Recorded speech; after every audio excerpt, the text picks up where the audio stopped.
Hello and welcome to All About the Gers with myself, Ricki Neill. A big thank you to all our sponsors. We've got Loudon Tavern, Ibrox, Plugged In Business Solutions, DB Dental Care, Mr. Sings India, and Avia Signs. And I'm here with Charlie. How you doing, Charlie? Hello, Ricki. We'll try and bring Derek in now as well. Let's see. How you doing, Derek? How are we doing, Ricki? Can you hear us loud and clear? Yes. Yeah, good. Good in your jammies, mate. Aye, on my old hoodie, by the way, doing my exercises out the back, in the house, so that's as good as it gets for me at the minute. Aye. And a glass of wine. That's the last thing that I've even been thinking about, honestly. I've just got off the meds, the medication, the painkillers, so honestly, that's the last thing in my mind, a beer or a glass of wine. Ugh. Makes me feel sick thinking about it, to be honest with you. So how is like me, didn't it, no? How is the leg anyway? Aye, it's coming on. I'm doing to one crutch. I'll probably do without the crutches over the next couple of days. But I'm trying to do exactly what I was told. Try not get ahead of myself. So just doing what I'm told. But every day it's a wee bit different, a wee bit better. Sorry, but sleep's a nightmare. Just cannot get a decent sleep. So, but hey ho. So I see you're sporting another hoodie or whatever you call them. That's it. When you're, I love a hoodie, an hoodie or a hoodie or whatever you call it. Aye, get it on.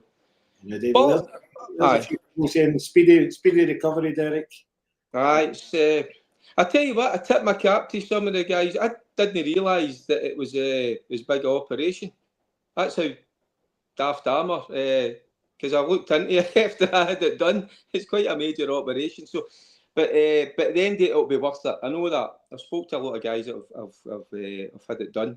Even my good friend here in Lark called Tommy, he get the two of us done at the one time. I can't get that into my mind how he's dealt with that. You've had 4 crutches in. Charlie, how he got to the toilet, how he got himself out of bed, how he got about, I don't know. I do not know how he done it, and how uncomfortable it must have been for him. So I tip my cap. So I'll get there. You will, mate. Aye. Not the long you're walking up the stairs into the podcast room. You need to get a lift, man. That's many stairs to get up to that podcast room. That's a killer. 5 flights or something like that. Take 5 flights as well. I just sprinted up them there to get in here on time. Charlie was actually in here before me the day. 6-7 weeks, I'll be able to go up these stairs. Don't worry about it. Good. Right, obviously the Old Firm at the weekend, and do you know what? I've never met so many confident Rangers fans in my life. Last week, I think Charlie, you said 3-1, I said 2-1. Jamie Martin at Maidon, I think he said 2-0. And I done the wee fans view for the Loudon before the game, and everybody was confident, Charlie. You know, and just aye. I think everybody was right to be confident because, as I said last week, the manager had changed style of play within 3 games of having the boys, having that squad together. And the other manager at 17 just kept the same system all the time. And then I thought Sunday I was disappointed by the start of the game on Sunday. I thought we just stood off them. I think we have to go at them. See, if you go at Celtic, like you seen when we went at them, when we were down to 10 men, we were by far the better team. We were letting them come out onto us, and then we're playing so deep, and it was so difficult to get out. So the starting 11, Derek, it was Butland, Tajiga, Suter, Cornelius, Tavernier, Raskin, Diomande, Nakoma, Danilo, Asgard, and Shermite. Would there have been anybody you would have changed in that starting 11? It's hard to say. Well, hindsight's a great thing, isn't it? You know, I thought the way they shaped up, like that, you go 2 up top. Charlie's been asking that for most part of the season, so I like when you go with the 2 up, like the big and V at the back. I kind of like the 3 at the back, or if you revert it to a 5, because it allows Tavernier to get forward, you know, and express himself. But when you look at it, you know, Geisha had a bit of a torrid time for most part. So, but no, looking at it, I thought it was a team that was, and I think probably a lot of the optimism came for the fact that it wasn't a particularly strong Celtic side we were going up against. They're not in a good place. They're as poor as they've been for a number of years. So I think that's where the confidence came for a lot of the supporters and ourselves, because we thought we could take them. But then again, things are took out their hands, isn't it? Which obviously you're going to talk about. You know, it's there's moments in every game that sometimes it's got to go your way, and it didn't go our way. But I thought, irrespective of what team we put out, what shape we played, I was quietly confident that we could maybe nick it, but it wasn't to be. There's on social media, Bluebells are blue, saying he was confident going in. Less so when he's seen the lineups. Life get drained out of me after 15 minutes. First half was atrocious and the missed chances were ridiculous, Charlie. I agree, but the first half wasn't great, and I wouldn't go as far as saying atrocious. I thought for the first 25 minutes we were pinned back, but see the three chances we missed. They're three gilt-edged chances that you'd expect players of the quality supposedly, or the price tag for Chimiti especially. He's missed two stoners. Raskin's missed a great chance. Raskin's just got to hit it high. Chimiti's just got to hit the target with both his shots and he scores. They were terrible, terrible misses. And it deflates you as a fan. It must deflate the players as well. Because without being great in the first half, there were three outstanding chances. But we're talking about Giga. Gosh, the big man done well on Wednesday night. He really did. But Sunday, God almighty, he sent his brother back. And I keep on saying that about these players. He didn't know whether to go to the boy, didn't know to header the boy, didn't know to control the boy. It was, and if one early doors as well, he's keeping everybody on side, and you think, right, okay, it's coming to him, he's got to take a touch, and he's got to play the ball forward. And then he missed times his touch, and he sell it until the clean in and goal. I'm going, after 20 minutes, I'd have 10 Giga half. And if Fernandez isn't better than him, we're in a bad state of affairs. Charlie, to me, I mean, I'm sitting obviously watching in the house. It just looked out his depth. It just, you could see it a mile away. He was panicky. He was unsure. And I'm just talking, like, even like you as a kind of attacking midfield as a midfielder. See, when you've got that behind you, or what's going on behind you, it doesn't give you confidence. And you start to kind of play within yourself, because then what I would naturally do would be trying to kind of think about how can I protect him a little bit more. So you just wonder if that does have an effect on the players in front of him, because no, it just doesn't. You just got to say it just doesn't look good enough. The occasion, whatever, it just looks so panicky and unsure. That's got to have an effect on the rest of the team. Aye. Derek, me and Charlie were at the game, and it was quite hard for us to see it from this angle, but the Asgard getting sent off. So there's a sniper saying Asgard done as a belter, red card all day, but Trusty should have been sent off. Was it a clear red card for you when you were watching on telly? Absolutely. And the reason is because there was intent right away. I'm on a group chat and I'm sitting watching it, and that's the first word that I typed in, intent. You know, you look at Ashgard's. Was it a sending off? Probably. Aye. Was there intent to do damage to the player? No, because he tries to pull out, but he's still high. But Trusty, there is intent, because Butland has got the ball under control. He's still a good yard away, but he decides to still put his boot into Butland's face. So the rules are that it's a sending off. It's clear to see. So whatever the referee was thinking, whatever the VAR was thinking, as a collective, how they don't come to the conclusion that that's a red card is beyond me. So there's something going on. It seems something sinister in the background. That's what it seems to us, because it shouldn't be that difficult for all the officials, even the linesman there, you know, even the referee, the fourth official, the VAR, how they cannot get that decision right is beyond me. And you know something? A decision like that, it can cost us. It's cost us before, but it just seems to be the same old that happens every time and time again. So it can't be a coincidence.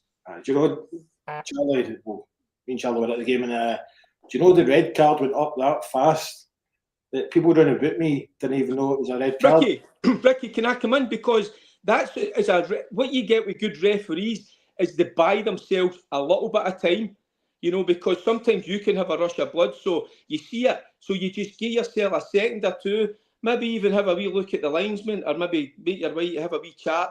But it was so quick, wasn't it? Just couldn't wait to get the card out and get him off. And by the way, can we go back to the incident? So you look at the incident with Ashgard, look at the reaction of the Celtic players. They were all right. What happened to the reaction of our players? There was one player, I think it was our captain Tavernier, that was protesting. Now, this is where there's an issue and a problem for me. Right, it is a sending off, but then the players have got to take the responsibility, take it into their own hands and put pressure on the referee and saying, by the way, he's put his boot into his head. That's a clear sending off. Get round about him. We don't react like that. And that's one of the things sitting here in the house that really disappointed me, watching the reaction of our own players, towards that incident. Go and look at it back, look at the reaction of Celtic players, then look at the reaction of the Rangers players. And that's where we are weak at times. Do you know, I wasn't really impressed with the manager after, when he was asked about the decisions by the referee. I'm just going to read out Alex Kelly. He just said a good point. He says, "Afternoon, lads. Here's a stat for you to ponder over. Celtic have gone 71 domestic matches since their last red card. Not since Rodgers called out beating a cheat at Tynecastle March 2024. It's unbelievable, Charlie." It's incredible. But as you're going to say about Roll kind of distances himself for the referee, but he should be saying, by the way, this is a red card, this is a whatever. Maeda must have had 6 free kicks against him before he even got booked, and there was 2 of them. Rangers players were attacking and he's just pulled them back. I thought a pull back was an automatic yellow card. See if somebody's running away from you pulling them back, it's an automatic yellow card every other week. Going back to Asgard's sending off, I think Asgard, he puts himself in a situation when he didn't have to. See, instead of trying to fuck about and try and flick it up people's seats, he could just have passed the ball back into midfield and played, but he's trying to do the fancy dance stuff. And then, okay, it goes in, and for me, it's a red card. I think he might have tried to pull it, but he's done him. See, as soon as I seen him going over his head, and I seen the Celtic player coming towards him, I thought, please don't do it, please don't. And my fears were right away, it was a red card. Then, what do you call it? The one in trusty own Butland, as I say, at the game, I didn't think ending it at the time because we were kind of too far away. You obviously seen it on television, you can see what the situation was, and we don't have the VAR, or else you don't hear the commentator speaking about it. Well, you hear the commentator speaking about it, we don't. So I didn't think much yet. But when you see it afterwards, it's a stonewall red card. It's a red card because it didn't have to even get near him. Butland's, as you say, Butland's already got the ball. The attack was finished, and then he still goes to kick him in the head. It's a red card. Also, the Rangers penalty, for me, I don't know how many fouls the right back gets away with. Ralston, he get booked in the first half for blocking the player. Then exact same thing in the second half. The referee waved it, play on, waved it, didn't give a free kick. And then what's his name? Gassama goes to shoot for the penalty and he blocks it with his horn. It's an instant yellow card all over the world, and he'd already been booked and still doesn't get sent off. So that is a clear red card for me.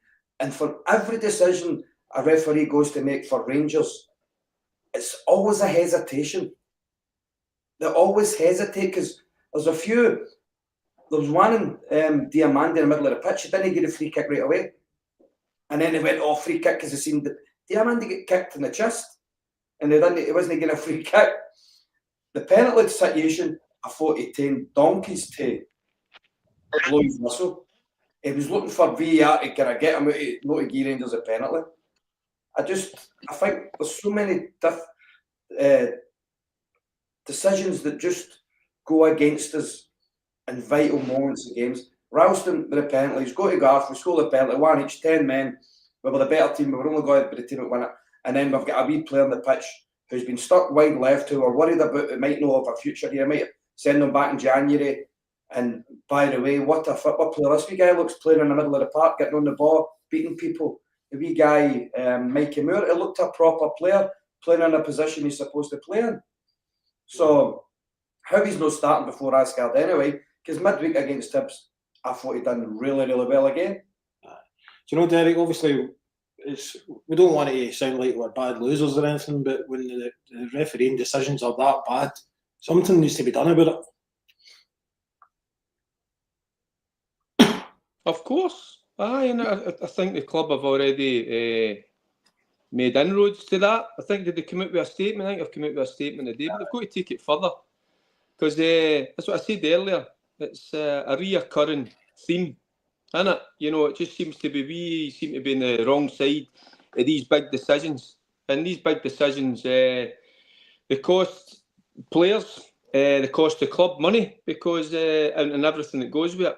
So I think we've got to be strong in terms of, you know, we go and we need to get answers. We get the right answers. I'm just fed up. You know, it just seems to be us. And it's no that we're, people say that, it's, there you go again, it's Rangers, everything's against Rangers. But listen, if the shoe was another fit with some other teams, they would be the exact same. It's just, it's hard to take. It's moments, isn't it? Moments in football, you know, just seem to, this, and the big games and the crucial games don't go our way. Do you know, there's a sniper, he's like, Wi-Fi's murder. If Trusty Stud hits Butland's eyes and it ended his career, Could have been. you know, because I think the ref said it was because of the amount of pressure that he put on it. You know, that's why he didn't give him for it. But he's got a point. 100%. If he's got a metal stud on, and with the slightest touch, he could have taken his eye out or blinded him or done bad shit to him, because they you know what it's like. The aluminiums are sharp for when you're on the grass. You want them to be able to stick in the ground and be able to keep your feet. But it's a red card. At the time, I didn't really see it, so I wasn't really saying. But for me, all day long, Ralston's got to go. Ralston does have to go. And you see, when the Asgard kicked Ralston, there was about 7 or 8 Celtic players were about Maida was shaking them and all that. And then for the penalty, I didn't see many players going there and shooting. Ralston's got to go off. He's got to go off this and that. So there's Derek disappeared again. Do you know, there's Rossi lad. He's saying, Charlie, it's a weak club statement. I thought it was pretty weak. It was nothing really. Yeah. You know, it just as if up in Willie Collins gave them answers, and they said they weren't happy with the explanation. You're always going to be unhappy with the explanation if you get beat. But something's got to change. Whether they bring in, we've got to talk stupidly here, but bring in referees for other countries to referee these games or whatever.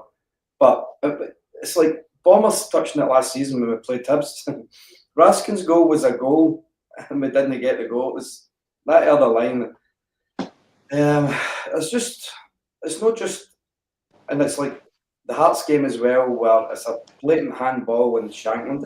And although we didn't like Martin, there was a few decisions that didn't go his way while he was there as well, that might have been had us in a different situation, but it just keeps on continuing.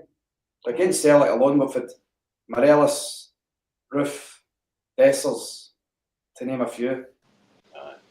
Derek, you have to stop touching your phone.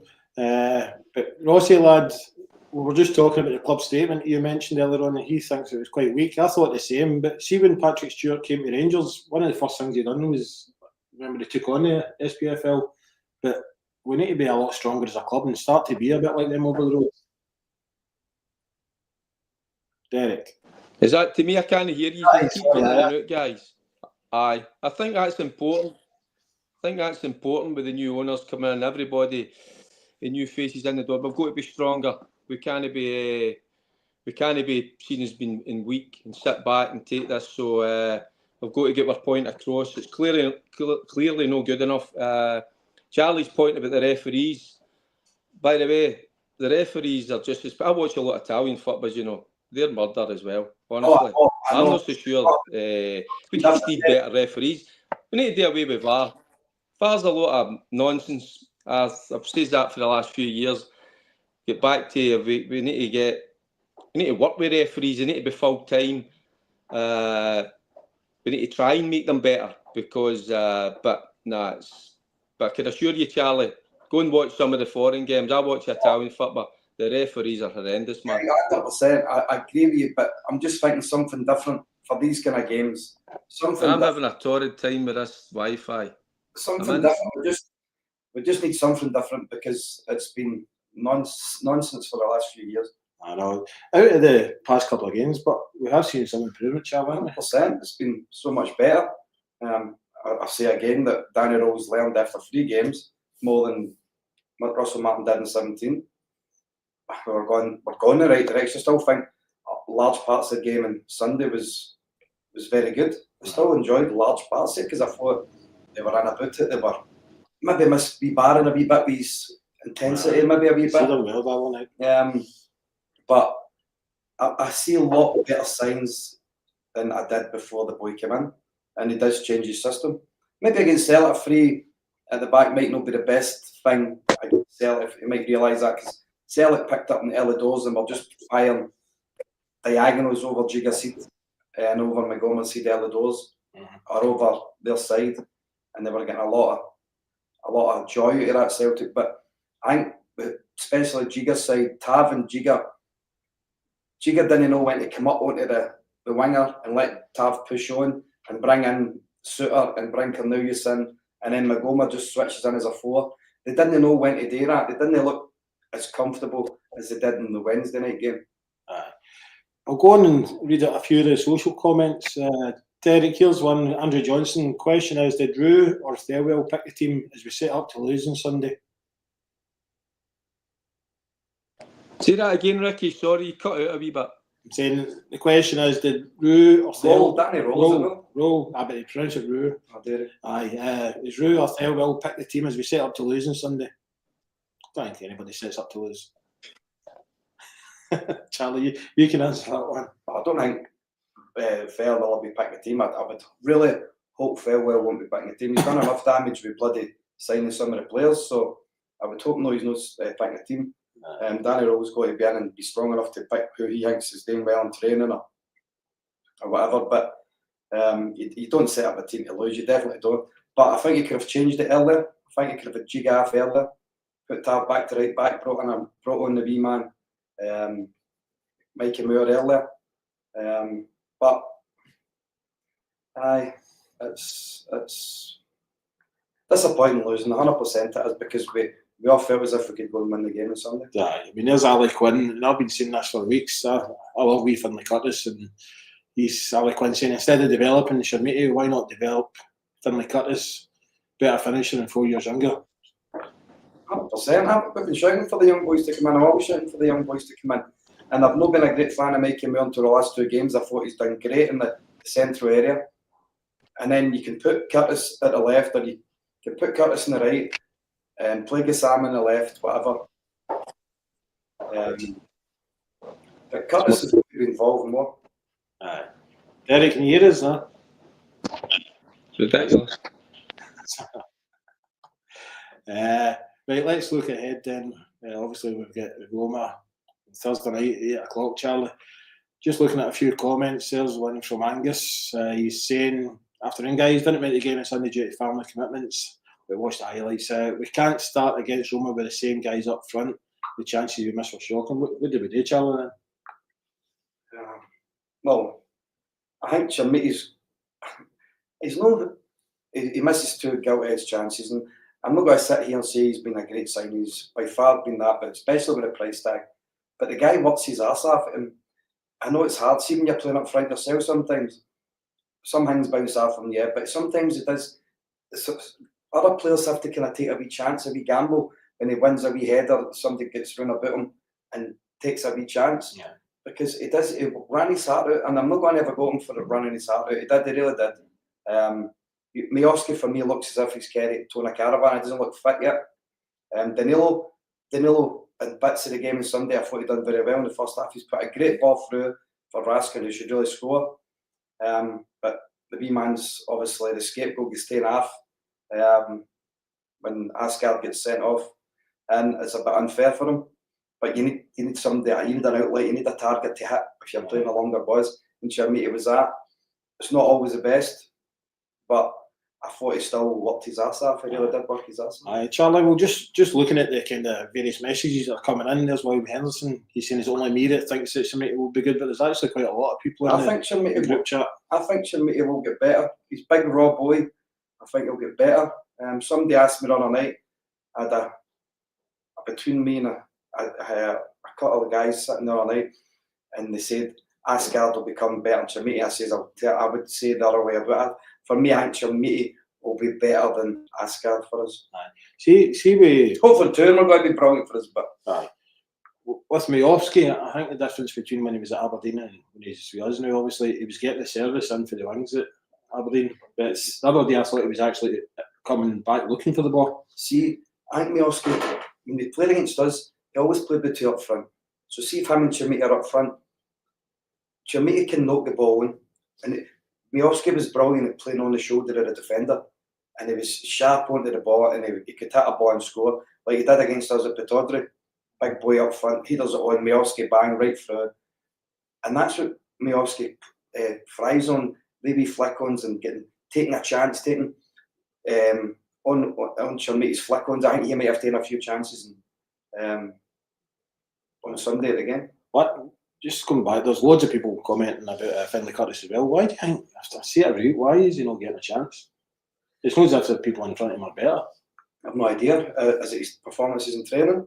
Is his kind of heat went down, or has he got big-headed? I don't know. I'm not saying either way, any of that. I don't know the boy, but I wish him all the best. I want him to be great. I want him to do amazing for us. I want to see the young boys coming through. For what I've seen in him this season, yes, he deserves to be within the first 14 players on the pitch. I think he deserves to be that.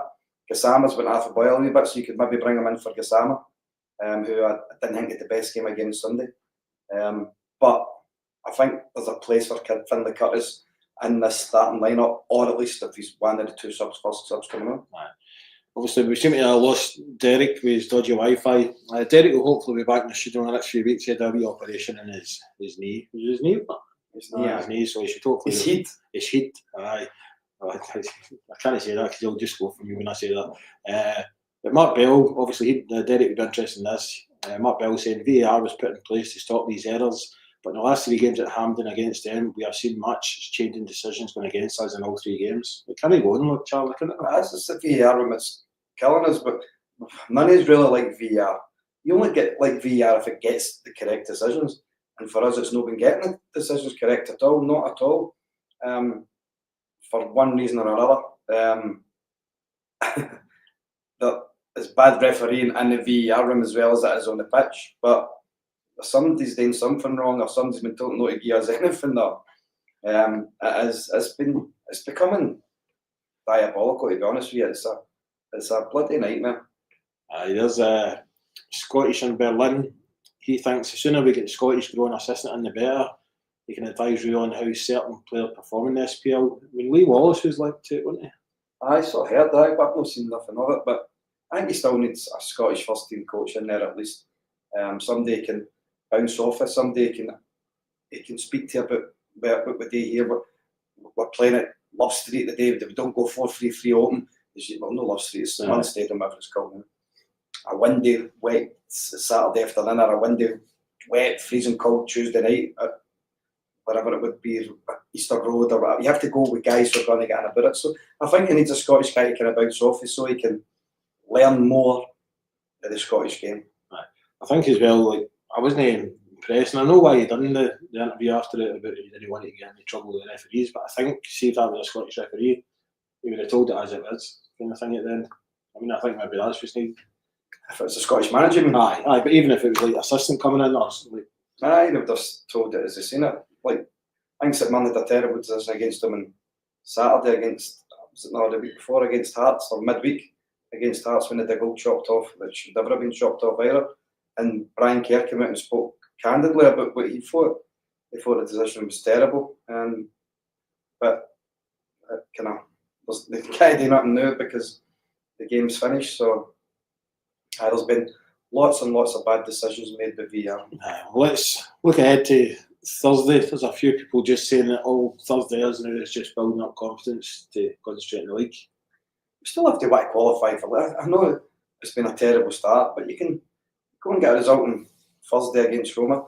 Roma just got beaten Rome with Pilsen, who we battered. We battered Pilsen at Ibrox. So let's go and batter Roma at Ibrox and get the fans back inside even more, because I think the fans are beginning to take to roll. I think we're giving them a chance. We're supportive of them. The players can feel it. I think the players feel more relaxed. So why not go out and just get a big performance and a great result on Thursday night, and then carry it on for the rest of the season. Aye, because then we're up at Dundee on Sunday, away. So normally you wouldn't think that would be a tough game, but I think that's We always struggled Dens Park for something in the last few years anyway, but they beat Celtic the other week, so I think they got 2.5 hearts in the weekend, right enough. But it'll be a difficult game. But we have to take care of Thursday. Still want to qualify for Europe. Still want to be in Europe. Gives us good coefficient points. It keeps us up there. But I think we can beat them on Thursday. There's a blue. He said Roma aren't in the best form in Europe this year either. But he still thinks it's a lost cause. What would you do changes wise for Thursday for the team? Well, I'd probably play 2 up. I'd probably go with a similar style as well, because we need to play 2 up. We have 2 strikers up in the park, then it gives us a wee bit more outlet. And the 3 at the back's not a bad idea. I just think Giga has to come out and maybe put the big boy Fernandez in there. He's got to get a chance sometime, or else it's just a waste of £3.5 million or whatever it was we paid for him. So give him a chance. Let's see. Because I thought when he came on against him, he was on for about 4 or 5 minutes, but he went every bloody header in that last 5 minutes. See, every time I was launched a ball, every header. So I said that last week in the podcast. He actually looked, even before he was going up for it, he looked like he was confident he was going to win it, didn't he? He was big and he was in about it. He was jumping very high and winning the balls high in the air, like a lot of our defenders don't do. Finlay Curtis has to come in. I think he's going to bring in Cameron, Finlay Curtis, these wee guys, give them a run. We want to win, of course we do. But I think Cameron and Curtis should be there or thereabouts. Roma are meant to have a few of their key players out injured as well, so I think we should go for it. On Thursday night, so we'll do our wee score predictions now. If I can find my wee score prediction button.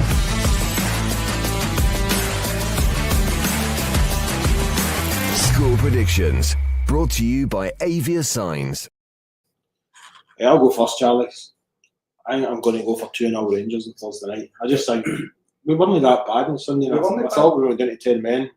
We tried it hard. It showed the players' commitment. I think Barron will be back in as well. The players' commitment when we went down to 10 men was second to none. They were great for probably 65, 70 minutes. They put everything in, they put a shift in. But it shouldn't have to be when we go down to 10 men that they do that. But I'm going to go. I don't think we can keep a clean sheet. We don't look as if we're going to keep a clean sheet. And by the way, Butland was incredible on Sunday. Some of his saves were unbelievable, but he's got to save McGregor's shot. Some of his saves he should never be saving, and then he lets it probably the easiest one through his hands. But it would have been worse if Pigman was there. But I'm going to go 2-1 Rangers. I'll just look a few more comments just before we finish. But Fernandez cannot be any worse than the Giga. Get him in on Thursday. And what do you both think of going with Curtis and Miovski through the middle? I don't see why not. If he brings Curtis in, I think the fans will be happy. But remember, don't expect too much for the wee man, as he's not played for probably the last 12 games, or he's not started. So it might be he's probably seen him coming on, and they'll probably go with Miovski and Chermiti up front, or Chermiti and Danilo. But I wouldn't see no with Curtis go through the middle or going on to the right hand side. Maybe even put Tav at centre back and put Curtis on the right hand side where Tav has been playing, and they play the free with Curtis up and down the right hand side. See, Charlie, when they say things like Curtis hasn't much game time in this, like that, did you used to notice a player like that hadn't had much game time and then he gets thrown in? I noticed it myself when I played. Under Advocate, I didn't get many full games, and that's fair dues. That's Advocate picks a team, and he didn't think I was better than him, but okay. But when you're after probably not playing for the first 15 games of the season, then you start the 16th game, you're not up to speed the same as everybody else, because you play reserve games, but it's not the same as intense physical side of the first team game. So you really need more of that. You need to be playing 4 or 5 games before you see the best of people. But even when you're still training in the first team and all that, it's total intensity in the game is totally different. It really is. Oh well, Charlie, that's the end of the podcast. Sorry that Derek seems to have disappeared. I think he's a wee back to his bed. Yep. No, we hope to get Derek back in the studio real soon. We'll probably be back on Monday, Monday. and then it's the international break in it. So, and then I'll be in Australia at the end of the month. So I'll need to try and figure out what time we're doing the podcast at. I need to get James Milliken on for wee Mark. Aye, we'll get Mark James on. Somerville. James is a good guy. For wee Mark Somerville, but we have to have a wee word about Mark motor neuron disease. So James is hopefully he'll come on Monday and have a wee chat about Mark, how he's getting on. So How's Mark getting on anyway? he's doing all right. He's doing all right. I speak to him through WhatsApp and that, but James has got to come on and kind of be represent him because I'm an ambassador for it as well. So any help we can do is great. It's a horrible illness. Well, we're good to see James again. So he'll be on Monday with Charlie and maybe Derek remotely. But once again, Charlie, thank you very much. Cheers, Derek, wherever you are. Big thank you to all our sponsors, the Loudon Tavern Eyedrops, Plugged In Business Solutions, DB Dental Care, Mr. Sings India, and Avia Signs. We'll see you all again on Monday. Take care.